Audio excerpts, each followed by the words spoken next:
Hello and welcome to another high-level Setons game with some crazy high-rated players. It'll be interesting to see just exactly what happens here. In the most important slots, we have Magic Hammer vs Box. They're perhaps the lowest rated amongst this matchup. Let's just see how the lanes are balanced. We've got, I'm not going to pronounce that, versus Turbo, so slight imbalance there. But do we have a similar imbalance? We have a perfect balance in the bottom point, and in the middle we have UD Shinubu versus City Slicker. So it looks like the biggest imbalance is in 1800 versus 2200, but it's so hard to tell. I would never expect an 1800 to get rolled, regardless who he's playing against. So we'll have to see. I think there is a very high chance that there'll be a lot of shenanigans, cancers, drops. Often these kinds of players like to have fun because, well, aren't we all here to have fun? So I think there's a good chance we'll see some ridiculous all-in tactics, but hopefully we'll also see something of a serious game as well. That all being said, if you do have good replays that you want cast, that you know are good games, please send them to me. They don't necessarily have to be high level, just high quality gameplay at the level that you are at. And if you're a low rated player, you're also very welcome to send a replay of your 1v1 challenges, and I can cast that and go through and try and give some critique on how you can improve your gameplay.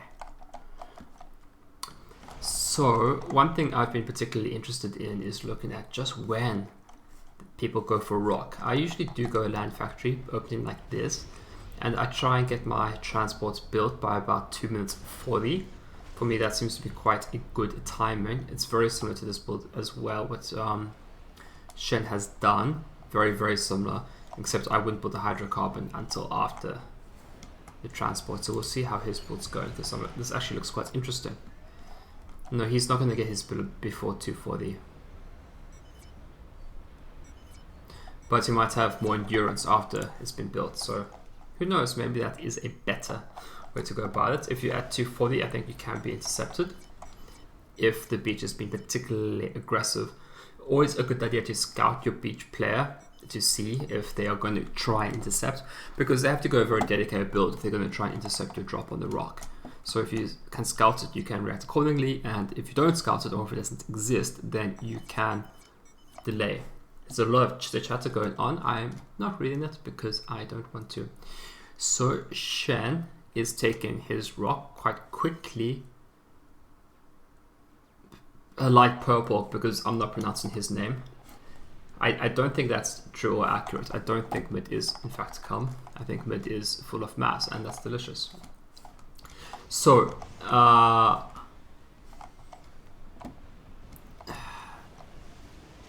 light purple isn't going for rock. He must be going for a bomber rush on mid. So I wouldn't be surprised if we see, okay, here's one bomber. I wouldn't be surprised if we see many more bombers. And here's another bomber. So the plan here is to forego rock and cripple the mid player, so his mid player can win and get the mass in the middle. That's clearly the plan. They want to cancel Box, which is, where is Box? Box is yellow. Yes, cancelling him is probably a very good idea. So these bombers might not be going for mid, they might actually be going for Box. That would be good. Taking out or harassing the air player on Setons is always a highly effective strategy. Naval players on all sides being extremely passive. No naval factory yet, and to be fair, it's a little early to build a naval factory. The problem with building a fast naval factory is it takes such a long time for a boat to get to the other side that you're not going to return investment anytime soon. I hear bombs dropping, but I didn't see where. Over here. So, okay, but bombing these engineers is helpful, but unless you deny the mexes, it's of limited value, I feel. You really want to take out the mexes and the factory, so you delay it for a significant amount of time. UD might get caught out here with all these Aurora and Com shooting him. He's not given any fucks, he just wants the mass reclaim, but has he left it too late? I don't know. I think he'll be okay, but he's going to get out here in very, very low HP. Ooh. Let's get the sound down, because I think it might be too loud. Okay, so he got out with more HP than I expected. But now City Slicker has a huge advantage over UD because, well, he can do a comp fight and win. So UD can't go anywhere near the middle, and all the mass is basically City Slicker, so well done to him. We do have the bombers coming out from light purple, but I don't know if they're really achieving what they're supposed to be achieving. They've killed engineers and whatnot mid, but it doesn't really seem to have slowed him down at all, even though he delayed getting rocked so much. There's a lot of scouting over box from light purple, but is he going to bomber him? We have 3 bombers on the map now, but what are their targets? They should be the engineers, and indeed they are.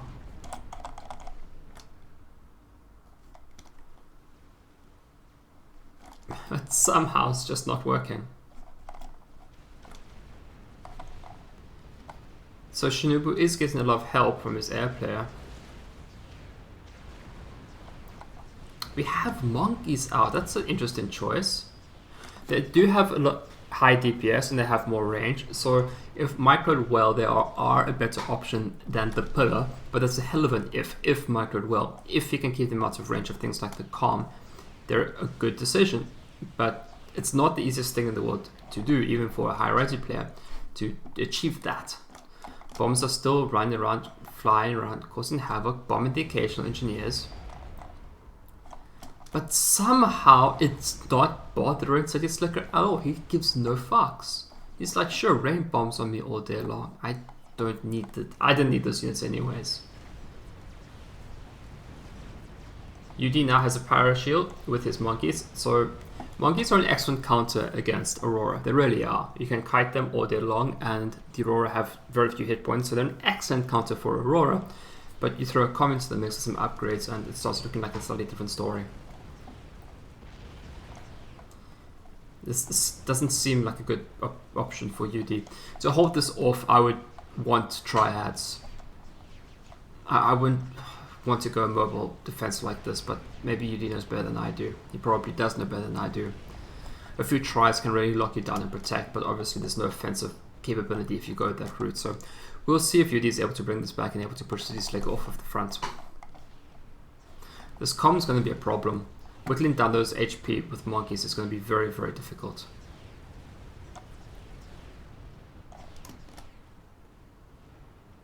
Somehow kept that prior shield alive, so good job to him. There appear to have been a few bombs that dropped here, but it doesn't seem to have slowed box down any. Some damage on the T2 power. We can compare that with how Magic Jammer is doing. He also has 2 T2P gens. And so it's a little bit behind. Okay, so here comes Nothus from Beach, or Genesis rather. These guys have to take out a T2P gen. I can't help but feel that's the wrong choice. You're going for engineers, sure, but there's a Sam going out now, so you're only going to get 1 or 2 passes. I mean, obviously 1 pass, but okay, sure, his base is on fire, but you aren't in the power. Sure, the T3 engineers, I mean, those Genesis runs did not achieve what they needed to, not by a long ways. This is better. Because he has a, a SAM site there, so you can't really go anywhere near here. So you have to hit his mexes outside. If you take out his T2 power before he gets his T3P gen up, it's absolutely game winning. It's devastating. But that window is passed. Some small harassment over here. I'm quite curious about UD's monkey strategy versus his Slicker. I'm very curious to see if this is actually going to work or if it can work.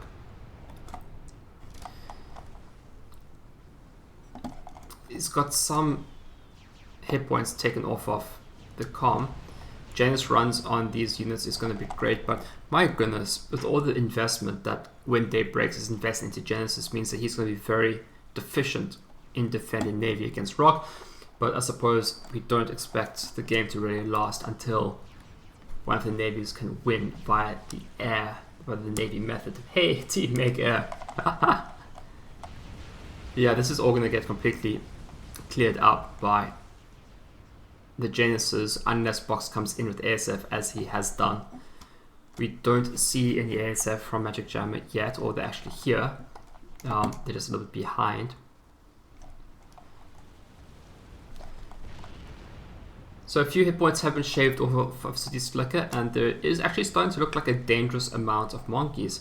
UD is bringing his commander up front, which I think he will need to try and match the commander of City Slicker. And you know, with the monkeys, maybe this is going to work.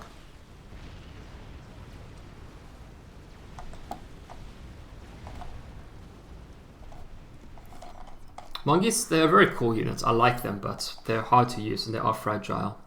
But they are very fun to use. Okay, so we have the second T3P gen coming down for box in the north. Magic Jammer is a little bit behind, not much.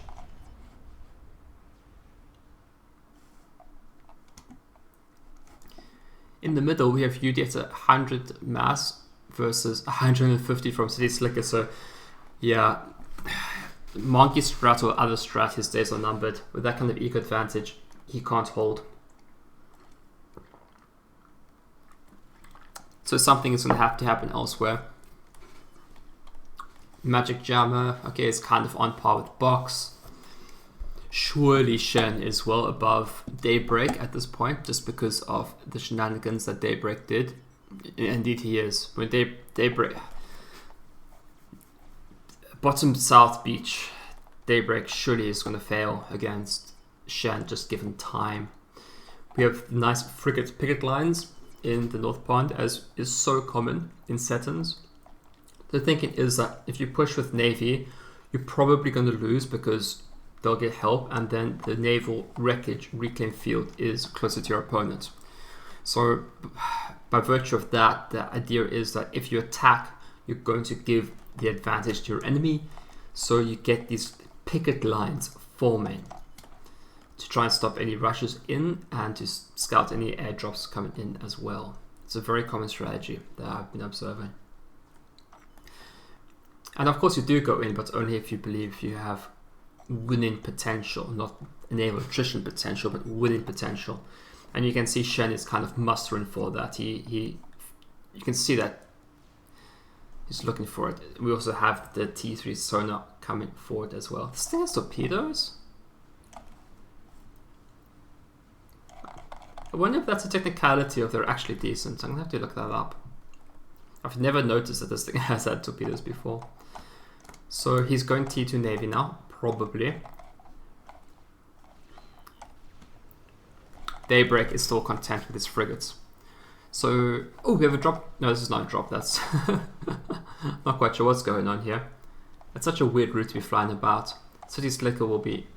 Okay, that is a... What earth is going on here? It's clearly a drop, but you're not going to drop on your enemy. Oh, I mean, your ally, are you? So, Yudi's pushing forward. He has shield on his comm, so that's good. So he's going to take all the tanking, and his monkeys at the back will do the damage. So I like the strategy now a lot. This makes much more sense. Huge DPS from the monkeys. Unfortunately, huge DPS from the Obsidians as well. His City Slicker is getting help from his North frigates, which are, if nothing else, taking hits from the monkeys. City Slicker is still doing a ton of DPS. Oh my goodness, that's a big overcharge. Getting about 4 monkeys in one shot. I don't think this is going to work, Shinobu. You're too far behind in eco, and City Slicker can just keep building things, and his comm is still so full health. You're using so many monkeys. This is... Sure, you're killing things, but who's going to control the reclaim field at the end? I don't think it's going to be you. Oh, maybe it is. Has he killed enough here that the monkeys can push City Slicker off the middle? And with the comm upgrades, maybe, but Shinobu needs, or Yudi needs his shield to recharge. We have Oblivion turrets being built further back as well. So, okay, correction. Yudi is definitely pushing City Slicker off of the mid, and he will reclaim the mass field, which he is already reclaiming. So, very good job on him. So, a good move from him, but how far can he go? City Slicker is on 160 eco, while Shinobu is on, well, it's hard to tell because he's reclaiming so much, but I don't think it's the same amount. We have 4 T3 mexes from City Slicker, and UD is on 3. So, okay, the eco advantage that City Slicker has on UD is not nearly as big as I feared, and he's doing a good job pushing him off. His shield is going to come back. So there's not much that's going to stop this push right now. He needs a line of Oblivion turrets or some such up front. The Sniper Bot's an excellent choice, because he can counter the Sniper Bots all they live there long, and it will either keep getting kills or doing damage, or somehow Shinobu has to charge him. We have the common coming in from Turbo. Oh my goodness, that is such a good choice. Having an extra common here will... It's such a mark of high tier play, and I've seen people do it a few times now.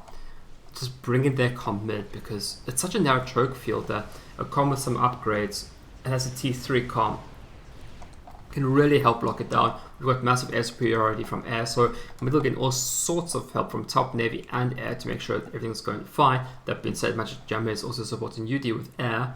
No one's attacking, but 4 T1 PD comes down so fast from Turbo. He's taking damage on his comm because he's standing still for the MMLs, but UD is being forced to be pushed back. I just hope he has brought in enough engineers to get the reclaim, and it looks like he has done so. So he is on about 180 eco versus, so just look at 180, so almost dead even. But this Navy situation on South Pond looks unenviable from when Daybreak's perspective.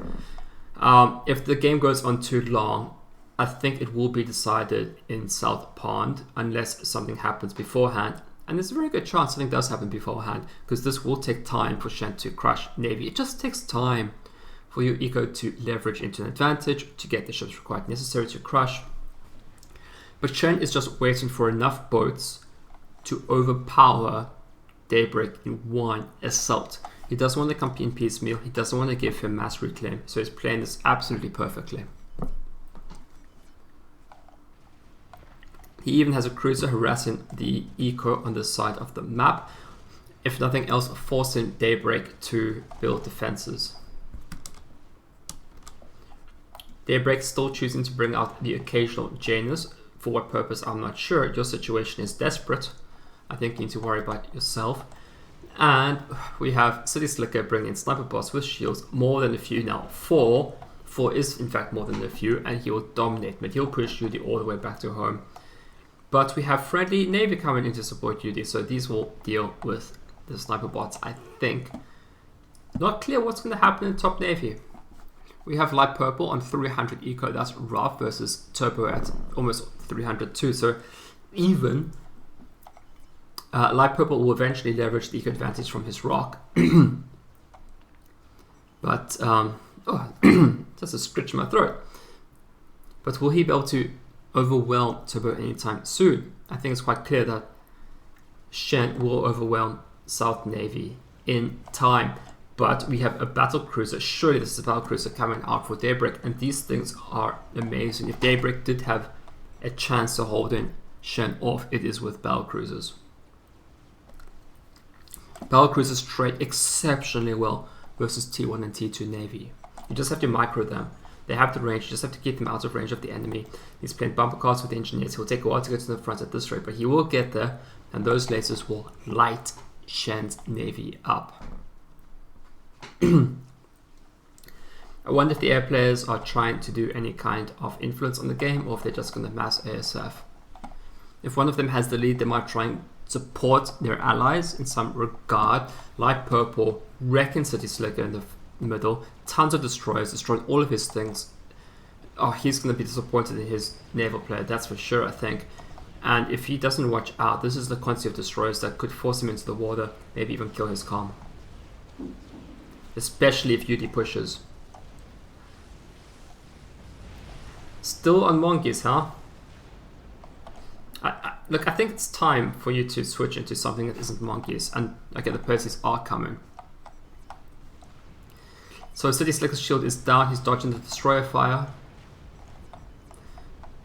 Turbo is coming in to help. But wow, City Slicker sent 11k mass to Turbo and 11k mass to Shan. So that's a lot of mass donation. That's 20,000. He's figuring that he can't actually spend his mass fast enough. He's choosing to go for a Tempest, but maybe he should have sent that mass sooner. Sitting on that kind of quantity of mass can have influence in the game. He's in the red health, so if anybody had anything to kill City Slicker, Now's the time, but I don't think anyone does have. And I don't know if it is worth the effort, because it is force share, so claim the car might not achieve all that much. The Battlecruiser is coming up. The Battlecruiser does have torpedoes, so if he runs into the water, the Battlecruiser will have to damage him. But the Battlecruiser will take a while to kill a com, but not if he's in the open, as he's been pinged. So the Battlecruiser, if you came here, you probably could shoot him. The shield is coming back online, so he's probably going to get out and be okay. Beach, surprisingly, is pushing Turbo back, but these Battlecruisers, if he can keep them alive, will hold off the swarm of T1 and T2 Navy. This Battlecruiser just got veterancy. He needs to keep this alive, and I don't know if he is. He's getting overwhelmed. You always have to have frigates with your Navy here, guys. Even at this level, you have to have frigates. You need things other than the Battlecruisers to be here taking the hits, and Turbo's getting overwhelmed by Beach. That's a development. Battleship is 100% the wrong choice. So Turbo making the wrong choices in what to build. His ratio of Battlecruisers to frigates was not correct. His battleship is totally not correct. But he is getting help from City Slicker. If the Battlecruisers had time, and he had obviously one out before the second, if he had just harassed, he might be able to get some work done. So we see Daybreak using Battlecruisers as one wants to use them. You charge the fort, you harass your kite, and you have a friendly amount of navy that you can retreat to. You always want to kite with these things. And if you do enough damage, you will get vet on them, and that makes them so much more durable. So, Turbo has managed to hold it off, but I wonder how much of that was the torpedoes from Air and City Slicker. And I imagine almost all of it. If it was left to Turbo and Light Purple was going to crush. We have a Tempest out for bottom navy, so we're going to have to see. It's Daybreak is holding on for much longer than I expected him to. And I think a large part of it is, in fact, these Battlecruisers. But your Battlecruisers coming out for Shen as well. 9 kills and 14 kills. And they're basically full health. And they're building up their vet. So these things are just going to get free kills all the live day long.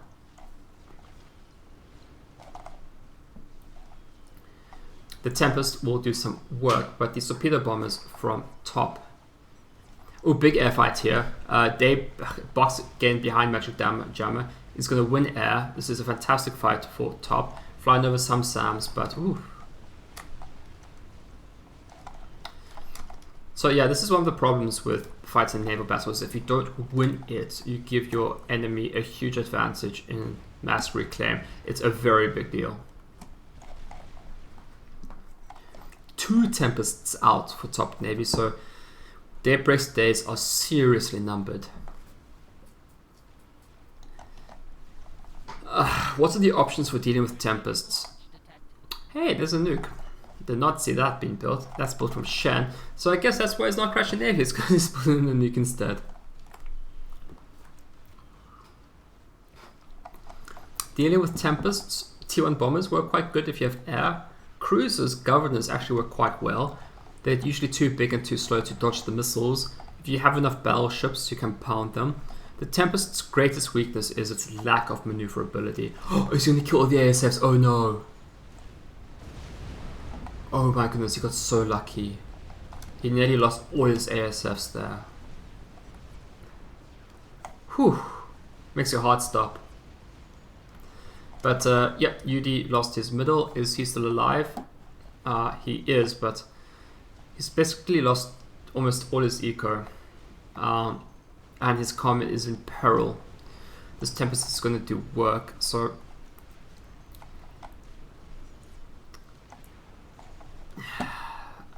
it's looking like this is going to be a win for top navy, unless there's a twist of some description, but it's hard to see how. So yeah, at this level, you can't leave reclaim fields like this. You will get punished. So yeah. So they're all here. Turbo's here, City Slicker is here, and Box is even flying in Sakyos to get this reclaim. It's such a big deal. Typically in the lower level games, I find that this isn't so much of a big deal because people are much slower to get the reclaim, often ignoring it completely. Air loss, so we don't have a front base games over. I tend to agree with Shinobu. How they lose air?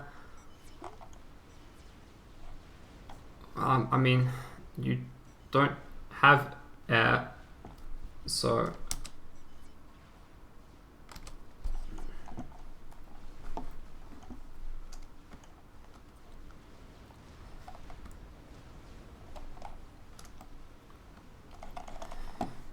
yeah, Box is screaming ahead of Magic Jammer in the airplay. It seems quite clear. By virtue of having very many ASFs, and you can't send your ASFs forward like this, you're going to get ambushed and just die again. This is a mistake. What I have found is crazy cheeky is if there is a torpedo horde, just send in one ASF. It will fly by to get 3 or 4 kills. It will die, but you can trade reasonably well like that. But you don't want to send in your whole air bunch because they'll just all die. And then also, your one ASF can draw his entire ASF bunch, and it forces a micro. So all sorts of shenanigans coming up here. We've got an ASF group coming up over here, maybe trying to get the intercepts, trying to split them up, but Box is not falling for it. Box is jumping again on Magic Jammer's ASFs and forcing him to take yet another bad fight. So Box really is truly ruling the skies here. And Magic Jammer is acting very reactionary. Complete air dominance. Yeah, with 3 Tempests, Daybreak is finished here for sure. So they came in and they crushed. There was no capacity for Daybreak to come in or anyone else to take the wrecks because all their ships are there and they're not going to lose this fight. With those 3 Tempests, it's all over. Red Rover, Light Purple quitting 2 because the game is in fact over. So well done to everyone. There was some interesting play there. I like seeing how the monkeys would work out, and they work reasonably well. I can definitely see a reality in which that strategy works much better. But yeah, thanks for watching. I hope you enjoyed that, and I hope to see you next time. Okay, bye.